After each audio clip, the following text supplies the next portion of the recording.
একটু ভাবুন তো, কাল সকাল থেকে আপনি যদি হঠাৎ করে এমন একজনের জীবন থেকে পুরোপুরি গায়েব হয়ে যান যাকে আপনি খুব ভালোবাসেন বা গুরুত্ব দেন। কোনো মেসেজ নেই, কোনো কল নেই, ফেসবুকে কোনো রিয়াকশন নেই, একদম পিন পতন নীরবতা। আপনার কি মনে হয় সে কি খুব সহজেই আপনাকে ভুলে যাবে, নাকি এই হঠাৎ করে তৈরি হওয়া শূন্যতা তাকে ভেতর থেকে কুড়ে কুড়ে খাবে এবং সে আপনার গুরুত্ব বুঝতে বাধ্য হবে? আজ আমরা ঠিক এই বিষয়টি নিয়েই কথা বলবো। শুরুতেই একটা ব্যাপার একদম পরিষ্কার করে নেওয়া ভালো, এই যে হঠাৎ করে চুপ হয়ে যাওয়া বা নিজেকে সরিয়ে নেওয়া, এটা কিন্তু কাউকে সস্তায় ইগনোর করার বা অবজ্ঞা করার কোনো সাধারণ কৌশল নয়, বরং এটা হলো আপনার অনুপস্থিতি বা না থাকাকে একটা প্রচণ্ড শক্তিশালী অস্ত্রে পরিণত করার দারুণ এক শিল্প। আপনি হয়তো ভাবছেন চুপ করে থাকা মানেই দুর্বলতা, কিন্তু না। সঠিক উপায়ে নীরবতা পালন করতে পারলে সামনের মানুষটির মনে আপনার প্রতি একই সাথে ভয়, তীব্র কৌতূহল এবং এক বিশাল সম্মানের জায়গা তৈরি হয়। মানুষের সবচেয়ে বড় দুর্বলতা আসলে কি? শারীরিক কষ্ট, একাকিত্ব, নাকি মৃত্যুর ভয়? একদমই না। মানুষের সবচেয়ে বড় আর চিরন্তন দুর্বলতার নাম হলো অনিশ্চয়তা। আপনি যদি শুধু এই একটা শব্দকে ঠিকমতো নিজের আয়ত্তে আনতে পারেন, তবেই আপনি বুঝতে পারবেন কেন সাইলেন্ট ট্রিটমেন্ট বা নীরবতা এত শক্তিশালী একটা ব্যাপার। আপনারা হয়তো ইউটিউবে নো কন্ট্যাক্ট রুলের সাইকোলজি নিয়ে অনেক ভিডিও দেখেছেন, কিন্তু আসল সত্যিটা হলো মানুষের ব্রেন সব সময় সব কিছুর একটা পরিষ্কার উত্তর চায়। পরিস্থিতি ভালো হোক বা খারাপ, আমাদের ব্রেন চায় সব কিছু যেন তার নিয়ন্ত্রণের মধ্যে থাকে। ধরে নিন আপনি কারোর উপর খুব রেগে আছেন এবং চিৎকার করে ঝগড়া করছেন, তখন সামনের মানুষটা খুব ভালো করেই জানে যে আপনি রেগে আছেন। তার কাছে তখন একটা সুযোগ থাকে পরিস্থিতি নিজের মতো করে নিয়ন্ত্রণ করার।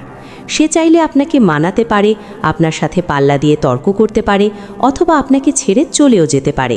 এমনকি আপনি যখন কাঁদেন, বারবার অভিযোগ করেন বা হাজারটা প্রশ্ন করেন, তখনও কিন্তু ক্ষমতার চাবিকাঠি ওই মানুষটার হাতেই থাকে।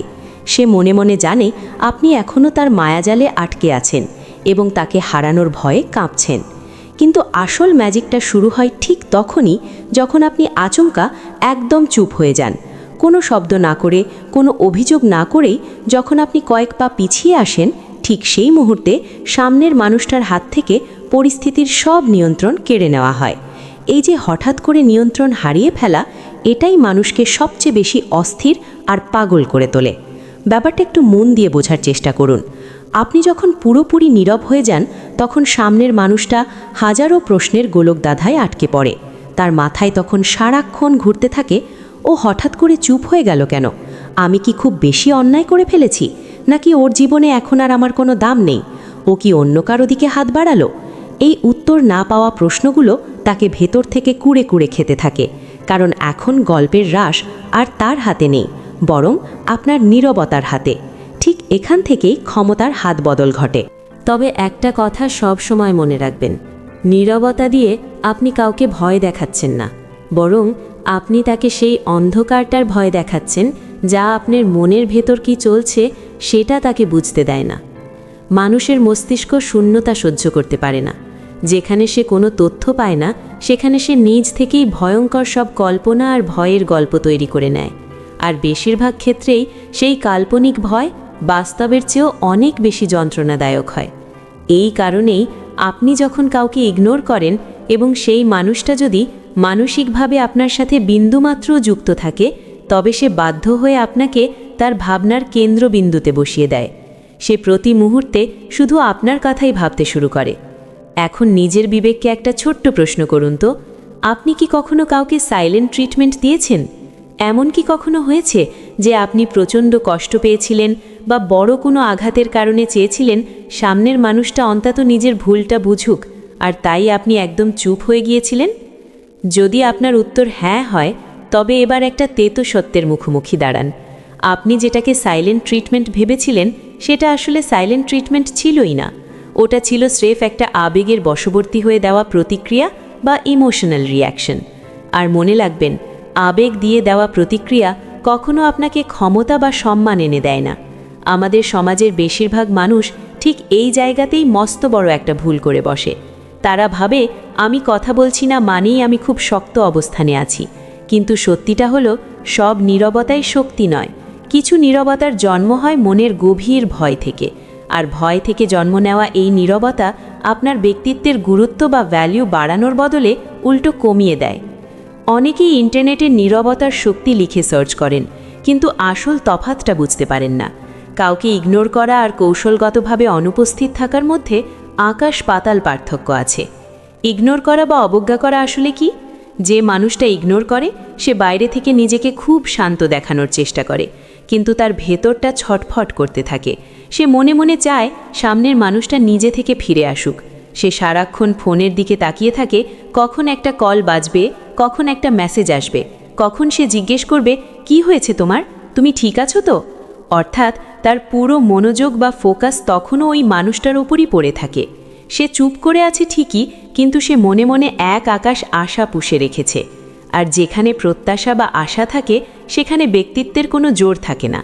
এই কারণেই দেখা যায় ইগনোর করতে থাকা মানুষটি সামনের জনের কাছ থেকে সামান্য একটু গুরুত্ব বা অ্যাটেনশন পেলেই তাসের ঘরের মতো ভেঙে পড়ে। এক মুহূর্তের মধ্যেই তার সব জেদ, সব নীরবতা আর সব গাম্ভীর্য শেষ হয়ে যায়। অন্যদিকে কৌশলগত অনুপস্থিতি বা স্ট্র্যাটেজিক অ্যাবসেন্স ব্যাপারটা সম্পূর্ণ আলাদা। এটা হলো এক ধরনের রাজকীয় নীরবতা। এখানে মানুষ চুপ থাকে এই জন্য নয় যে তাকে কেউ মানাতে আসবে, বরং সে চুপ থাকে কারণ সে নিজেকে সবচেয়ে বেশি গুরুত্ব দিতে শিখে গেছে। তার মানসিকতা অনেকটা এমন হয়ে যায়, আমি বারবার নিজেকে ব্যাখ্যা করতে যাব না, আমি বারবার অনুরোধ করে নিজেকে ছোট করব না। যদি এই মানুষটা আমার মূল্য বুঝতে না পারে তবে আমি সসম্মানে এক কদম পিছিয়ে যাব। এই একটা চিন্তাই পুরো সমীকরণ বদলে দেয়। এখানে নীরবতা কোনো মনোযোগ ভিক্ষা করার মাধ্যম নয়, বরং এটি আপনার আত্মসম্মান আর স্ট্যান্ডার্ড বুঝিয়ে দেওয়ার এক অমোঘ অস্ত্র।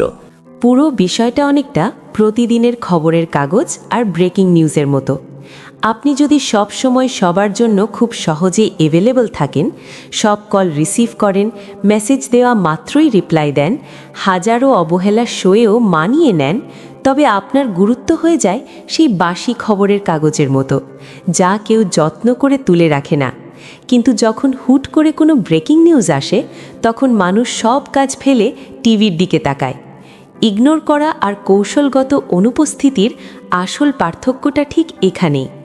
আপনি যখন কোনো ঘোষণা ছাড়াই, কোনো চেঁচামেচি ছাড়াই শান্তভাবে নিজেকে সরিয়ে নেন, তখন সামনের মানুষটার মস্তিষ্কে এক প্রচণ্ড ঝাঁকুনি লাগে। আর এই নীরব ঝাঁকুনিটা সে সারা জীবন মনে রাখে। আপনি যদি আগেই বলে দেন যে আপনি কথা বলবেন না, তবে আপনার নীরবতা একটা সস্তা নাটকে পরিণত হয়। কিন্তু আপনি যদি কিছুই না বলে গভীর এক দূরত্ব তৈরি করেন, তবে সেই মানুষটির মনে হাজারো প্রশ্নের জন্ম নেয়। সে ভাবতে থাকে, হঠাৎ এমন কেন হলো? আমি কি ভুল কিছু করলাম, নাকি ও আসলেই এখন আর আমায় পরোয়া করে না?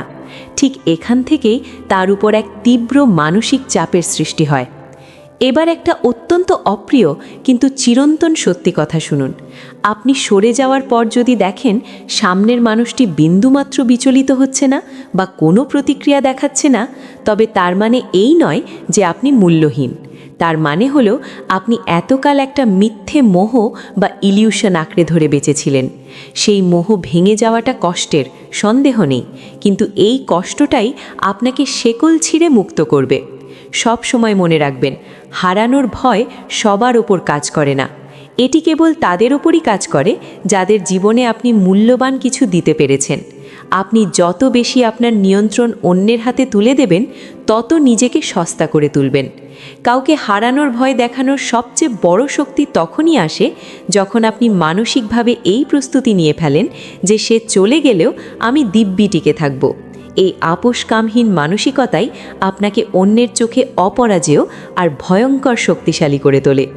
একটু গভীরভাবে ভেবে দেখুন তো, দুজন মানুষ চুপ করে আছে। প্রথমজন চুপ ঠিকই, কিন্তু তার ভেতরটা ছটফট করছে আর ভয়ে কাঁপছে, পাছে প্রিয় মানুষটা তাকে ভুলে না যায়। আর দ্বিতীয়জন চুপ, কিন্তু তার ভেতর এক পাহাড় সমস্থিরতা। বিশ্বাস করুন, সামনের মানুষটি খুব সহজেই এই দুই নীরবতার পার্থক্য ধরতে পারে। প্রথম জনের নীরবতা আসলে সস্তা একটু মনোযোগ ভিক্ষা চায়, কিন্তু দ্বিতীয় জনের নীরবতা সরাসরি সম্মান দাবি করে। আর মানুষের মনে ভয়ের চেয়ে সম্মানের দাপট সবসময় অনেক বেশি শক্তিশালী হয়। সবচেয়ে জরুরি পয়েন্টটা হলো, যখন সামনের মানুষটি আপনার অনুপস্থিতিটা হাড়ে হাড়ে টের পেতে শুরু করে, যখন সে কল্পনা করে আপনি জীবনযুদ্ধে অনেকটা এগিয়ে গেছেন আর সে আগের জায়গাতেই পড়ে আছে, তখন তার সামনে দুটি পথ খোলা থাকে। সে হয় আপনার কদর করতে শিখবে, নয়তো নিজের ইগো বাঁচাতে আপনাকে সবার কাছে ভিলেন বা অপরাধী বানাবে। যদি দেখেন সে আপনাকে দোষারোপ করছে, তবে বুঝে নেবেন আপনার নীরবতা সার্থক হয়েছে। সে আপনাকে ভয় পেতে শুরু করেছে, কারণ মানুষ সাধারণত তাকেই সবচেয়ে বেশি দোষী বানায় যাকে চিরতরে হারানোর ভয়ে সে ভীত। তবে সাবধান, এই কৌশলটি তখনই জাদুর মতো কাজ করবে যখন আপনি সত্যি নিজেকে ভেতর থেকে বদলে ফেলবেন। আপনি শুধু বাইরে থেকে চুপ থাকবেন কিন্তু নিজের উন্নতির জন্য বা সেলফ গ্রোথের জন্য কিছুই করবেন না, তাহলে এই কৌশল আপনার কোনো কাজেই আসবে না। গল্পের আসল টুইস্টটা এখানেই। আপনি চুপ ছিলেন, এক কঠিন নীরবতা আর দূরত্ব বজায় রেখেছেন এবং একই সাথে নিজের ওপরেও কাজ করেছেন। এখন সেই মানুষটি যদি হঠাৎ ফিরে আসে, মেসেজ করে, কল করে কিংবা খুব ক্যাজুয়ালি জিজ্ঞেস করে কি অবস্থা, সব ঠিকঠাক তো, ঠিক এই জায়গাতেই ৯৯% মানুষ সব তালগোল পাকিয়ে ফেলে। কেন জানেন? কারণ তাদের ভেতরের পুরনো ভয়টা আবার জেগে ওঠে। তারা ভাবে এই তো সুযোগ, এবার যদি একটু বেশি ভাব ধরি তাহলে হয়তো মানুষটা আবার হারিয়ে যাবে। এই ভয়ের বশবর্তী হয়ে তারা তখন হয় খুব বেশি কথা বলে ফেলে, নয়তো লম্বা চওড়া কৈফিয়ত বা ব্যাখ্যা দিতে শুরু করে। মাথায় গেঁথে নিন, যেই মুহূর্তে আপনি নিজেকে ব্যাখ্যা করতে শুরু করবেন, ঠিক সেই মুহূর্তে আপনি সব ক্ষমতা বা কন্ট্রোল হারিয়ে ফেলবেন। বুঝতে শিখুন, এটা কোনো সাধারণ আড্ডা নয়, এটি একটি সাইকোলজিক্যাল মুহূর্ত। এই সময় আপনার মুখ থেকে বেরোনো প্রতিটি শব্দ হয় আপনার সম্মানকে আকাশচুম্বী করবে, নয়তো চিরদিনের জন্য ধুলোয় মিশিয়ে দেবে। এখন ভাবুন, আপনি যদি তাকে পুরনো কষ্টের ফিরিস্তি দিতে শুরু করেন, তাকে বোঝাতে চান যে তার আচরণে আপনি কতটা ভেঙে পড়েছিলেন, তবে তার মাথায় কি বার্তা যাবে? সে ভাববে, আরে এ তো এখনও সেই পুরনো জায়গাতেই পড়ে আছে, তার মানে সে এখনও আমার ওপর মানসিকভাবে পুরোপুরি নির্ভরশীল। আর এই মানসিক পরনির্ভরশীলতা কখনো সম্মান বয়ে আনে না। এই কারণেই আমি কোনো লম্বা ব্যাখ্যা, অভিযোগ বা রাগের কথা বলছি না। আপনাকে বলতে হবে স্রেফ একটি লাইন, আমি নিজের ওপর কাজ করা শুরু করেছিলাম, এরপর বাকি সব কিছু এমনিতেই পরিষ্কার হয়ে গেছে। আপনার মনে হতে পারে এত সাধারণ একটা কথাই কিসের এত শক্তি? এখানেই লুকিয়ে আছে গভীর মনোবিজ্ঞান। এই একটি বাক্যের ভেতর ৩টি শক্তিশালী গোপন বার্তা আছে। ১. আমি তোমার জন্য থেমে থাকিনি, যার মানে হলো তার অনুপস্থিতিতে আপনি মুষড়ে পড়েননি। ২. আমার স্পষ্টতা অন্য কারণ উপর নির্ভরশীল নয়, আপনি বলছেন না যে সে খারাপ, বরং আপনি বোঝাচ্ছেন আপনার মনের শান্তি তার উপর নির্ভর করে না। ৩. তুমি আর আমার জগতের কেন্দ্রবিন্দু নও, আপনি হয়তো সরাসরি এটা বলছেন না, কিন্তু আপনার ব্যক্তিত্ব দিয়ে তাকে বুঝিয়ে দিচ্ছেন। মানুষ সবচেয়ে বেশি ভয় পায় সেই কথাকে যা সরাসরি বলা হয় না কিন্তু স্পষ্ট বোঝা যায়। তাই দিনের শেষে সবচেয়ে জরুরি কথা একটাই, নিজের ওপর কাজ করা এক মুহূর্তের জন্য থামাবেন না। অন্যের আচরণ বদলানোর আশায় পথ চেয়ে বসে থাকবেন না। যেদিন আপনি নিজের ছায়ার মতো নিজের পাশে দৃঢ়ভাবে দাঁড়াতে শিখবেন, সেদিন এই পুরো দুনিয়া আপনাকে একদম আলাদা নজরে দেখতে শুরু করবে। ভিডিওটি শেষ পর্যন্ত দেখার জন্য আপনাকে অসংখ্য ধন্যবাদ।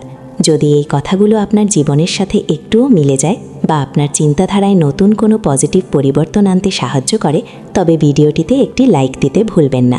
আর হ্যাঁ, এমন আরও অনেক জীবনমুখী এবং সাইকোলজিক্যাল ভিডিও পেতে চ্যানেলটি অবশ্যই সাবস্ক্রাইব করে আমাদের পাশেই থাকবেন। আপনার মূল্যবান মতামত কমেন্ট করে জানাতে পারেন। ভালো থাকবেন, নিজের যত্ন নেবেন।